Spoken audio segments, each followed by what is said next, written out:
Hey guys, I'm Rachel Leap here at the SuperAI conference, meeting with some of the top innovators in technology and AI. Today I'm meeting with Santeri. Good to meet you. Great to meet you as well. Thank you for the time. And Terry as well. Terry, of course. A resource intern. Yes. So tell us a little bit about yourself and what you're building. My name is Santeri, and what we're building is the ability for robots like Terry here to actually perceive the physical world by creating spatial maps that become machine readable. You could use your phone, or you could use robots or AR glasses to essentially have a digital layer on top of physical space and be able to navigate and find information. Fantastic. How long have you been working on this? We started on this in 2009, building our overlays on top of tabletop games like Warhammer, trying to figure out how can we essentially measure the distance that the little miniatures could move. But we had to make it so that both people would see the same thing at the same time in the same place. And we realized that was a very big problem. And we took the QR codes off the table and put it on the phone and patented it with instant calibration and went to try and replace the GPS. Okay, incredible. So tell us about some of the different use cases. One of the use cases is to help Terry localize and know where the bathroom is if we were to ask it how to navigate to it. Another use case is for retail, for example. I don't know if you can see, but we have a tiny little retail shop behind us to then place digital labels on every single product so that staff can navigate there, customers can find products using appless navigation, putting empty shelf detection, heat map sales data. The use cases when it comes to overlaying digital information on top of physical space is pretty much endless.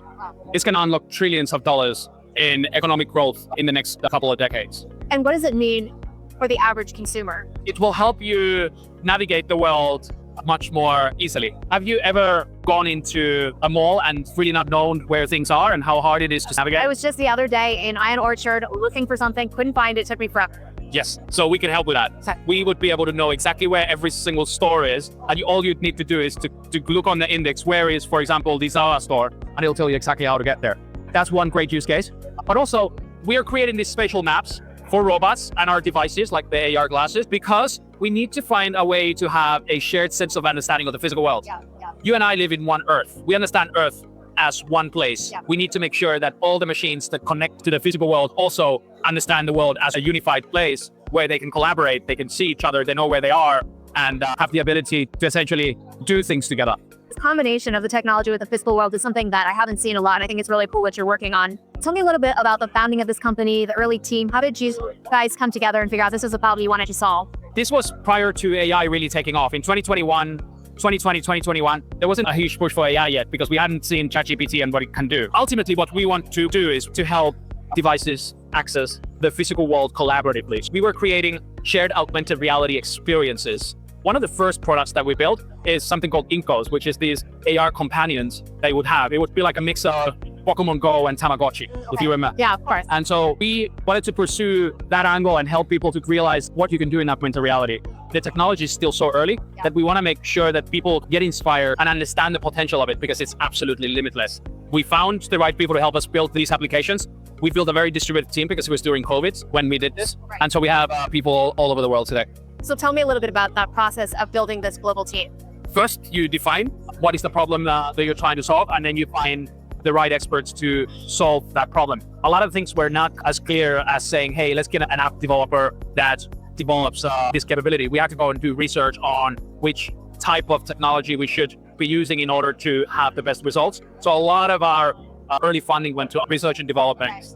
And so we had to find experts in the field of spatial computing and computer vision to really dig deeper. And we're lucky enough to be in Hong Kong, where we have a lot of computing experts, because China is actually far ahead when it comes to computer vision with the amount of cameras they have across the entire country, as well as spatial computing. They are probably 10 years ahead of the West when it comes to robotics development. That's why we have a Chinese robot here, not Unitree or a Figure Neural from Europe, They haven't been deployed yet. At all the AI events I've been to, there's always been a robot and it's always been Chinese. So where do you see as the next step in this company? The next step is to really demonstrate and showcase how spatial computing can be used for hospitals, warehousing, retail. We will continue focusing on retail because we have incredible traction. We just closed a very big deal. In the last 4 years, we raised about $20 million, and now we've hit over $2 million in ARR. Congratulations. That's very exciting.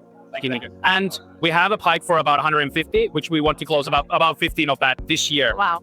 It's going to ramp up very, very quickly. Is your team scaling just as fast? Yes, we have gone through a lot of different phases. So we scaled up into a big team with the research and development. Now we know exactly what we want to do. And we've had to hone in on the size of the team to then tackle specifically now, sales, customer support, and things like that. And one thing I've been seeing is a lot of times the founders are very good at storytelling, and you certainly are. And I think it's that ability to be able to communicate with your investors, particularly when you have a pivot, that keeps people on board because you're solving a bigger problem than just what the technology today is focused on. Very important. Storytelling is probably one of the most important things. Yeah.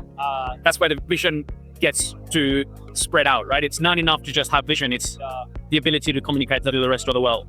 And it's extremely hard to do that in a field where nobody knows where it's heading. It's such an open landscape that really you're just painting the future, and it's great that you were able to get investment so early on. Did you have any tech developed at the time that you got the investment, or were you just storytelling? Instant calibration, Okay. to access the point systems and using our relative positioning with the QR codes. Funds were raised based on a very big story. And the story we're telling is that GPS is obsolete and we need to replace the GPS system in order for machines to access the physical world.